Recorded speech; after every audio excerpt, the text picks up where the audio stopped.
যেই নবী তাইফের জমিনে যায় মারি খাইল কিন্তু স্যালেন্ডার করলেন না, যিনি উহুদের লড়াইয়ে দান দান শহীদ করলেন স্যালেন্ডার করলেন না, যিনি মাথা নত করলেন না। হজরতে বেলালকে বাড়ি মালিতে বা মাটির মধ্যে শাস্ত্রানো হয়েছে, হজরতে বেলালকে উত্তপ্ত বালির মধ্যে চাপা দিয়ে পাথর চাপা দিয়ে রাখা হয়েছে, তাকে গলার মধ্যে রশি বেঁধে তারপরে রাস্তার বালিকার মধ্যে তাকে শাস্ত্রানো হয়েছে।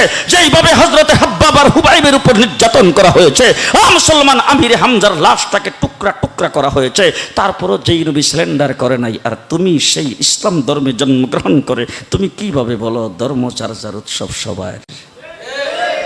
ও মুসলমান, তোমার কি একটু লজ্জাও করলো না? তুমি বিশ্ব নবীর উম্মত বলে দাবি করো, তোমার কি নবীর প্রতি একটু মায়া নাই?